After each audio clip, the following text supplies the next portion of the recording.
Oh yeah, you knew I was going to review this, so let's just get straight into it. So our film begins right from the ending of the previous film, and oh come on man, you're already using old footage. Don't cheap out on me so early, Roger, okay? So the original Sharktopus blows up, and we find out that it was a female because some chick on a research boat picks up an egg sac or a womb or something, I don't know, and inside she finds a baby Sharktopus. Breathtaking. I shall call him Mini-Me. One of the main plot points is this chick who found the baby Sharktopus is keeping it and training it as a show pet. Yeah, because controlling a vicious Sharktopus worked out so well before with the military. And what? Nobody saw or heard about this creature on the news last time it was on the rampage? Oh, I'm gonna keep it as a pet and teach it tricks. I'm speechless. So the whole point of this movie is the military make yet another hybrid creature as a weapon. The Pteracuda. Half pterodactyl, half barracuda. And where exactly they got the DNA for a pterodactyl, I would really like to know. Oh, forget it, who cares, man? Let's see some action. So, surprise, surprise, the Pteracuda goes out of control on a test run because there's an evil guy hacking the creature's commands. So they send a team of useless troopers out to stop it. Doesn't work out predictably. And why is it nobody can hit a massive target in a monster movie? I mean, I know it's moving fast, but seriously? Nothing? No, seriously, what is it with these monster movies and none of these guys or heroes can hit a creature at close range? Talk about not being able to hit a fucking barn door. Get Captain Becker up in this movie. He'll show you how to shoot monsters with his big-ass guns. Yes, I worship Becker. And you should too. Because when I arrive, I bring the fire, make you come alive. I can take you higher, what this is. Forgot, I must now remind you, let it rock, let it rock, let it rock. What? What is it? What? Yeah, I like Primeval, bitch, and what? You know, I only watched this because I hoped it would be funny so I could review it. And when I sat down to watch it, I admit I laughed a lot, but that was probably from confusion and the sheer ludicrousness of the film. The film is pretty standard for the genre, and there'll be times when you're watching and you'll be bored out of your mind, or sometimes really unimpressed by the story or the acting, but a lot of the time you'll just be laughing uncontrollably. And here's 45 seconds of me laughing at this crappy film. You know you're firing at it, what the hell? It's right next to you. Oh my god.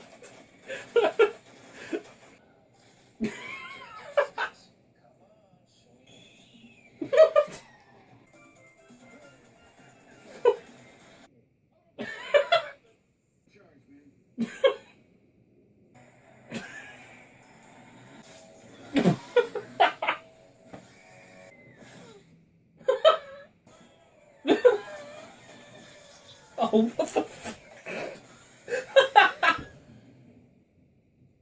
So the good scientist and the one remaining soldier come up with the genius plan of using the Sharktopus to fight the Pteracuda. So naturally the lady who raised the baby Sharktopus isn't impressed and wants no part of it, but who cares what she thinks? Let's just lock her in a cupboard and drill a hole into the Sharktopus's head. So the two creatures battle it out for a bit, retreating and attacking, retreating and attacking. It's certainly entertaining if nothing else. So they meet up with the lady again, and Soldier Man MacGyver's a harpoon gun out of random junk that he finds. The lady sees her boyfriend, then he dies. Yeah, I didn't mention him before because it's really not worth it. As with the random complaining holiday makers who keep popping up through the film with dumb stuff happening to them, so it's a relief when they die too. There's a few really pointless problems I have with the film. Number one, there's nobody shouting out, no in the film, which is the biggest letdown. So here's Flynn from Sharktopus 1 to make up for that.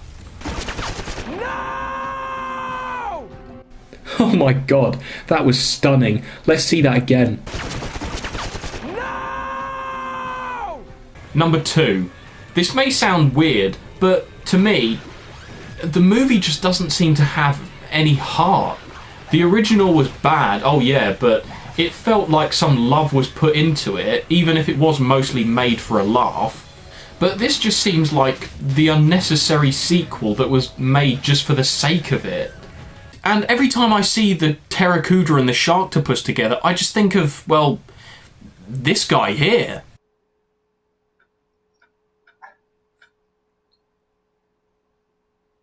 The scientific ignorance here is just... Seriously, I don't know how much longer I can do this. So our heroes track down the bad guy who hacked the Pteracuda's control implant and... oh, the bad guy is Russian. Stereotype. So they catch him and then they get distracted by the TV and then he runs away. What a pussy! Why does the Pteracuda have green blood? Again, who cares? Another thing I want to point out is that yet again I have to use a cheap version that's been taped off the telly because this movie has been out for a year and there's still no DVD release. Roger, find a way to localise your movies to the PAL regions in slightly less than a human lifetime, please. I'm way behind now because Sharktopus vs. Whale Wolf came out like a week or two ago. Okay, let's wrap this crap up quick. They catch up to the Russian hacker. Soldier Man shoots him with a slow-motion bullet. He dies by awesome CGI effects. Soldier Man then tries to fight the Pteracuda because, you know, he's a hard bastard. Then they hide in a toilet because, presumably in all this time that's been going on, nobody has stopped for a piss. Scientist Man turns out to be evil, or just a dick, I don't really know, and he gets forced onto a boat and the Sharktopus and Pteracuda tear him to bits. Soldier Man and the lady team up one last time to lure the Pteracuda to them with a shiny object, so presumably barracudas are like magpies or something. Sharktopus and Pteracuda have their last battle. Soldier Man shoots them with an explosive, it blows up, splat, and they ride away into the sunset. Well, they would do, but the Sharktopus reappears, presumably not too happy with the fact they just try to blow it up, and, oh no, dead. The end. God, what a load of rubbish. I have nothing to say except, Roger Corman, you are one supreme funny bastard and your modern crappy monster movies never fail to make me laugh. Thank you, Master. So, 3.5 out of 10. And that's only because the main stars add plenty of comedy genius to their role. Mr. Hammerstein. Speed 200 miles per hour. Are you ready to witness history? As your head of security, it's my legal responsibility to remind you, you're nuts.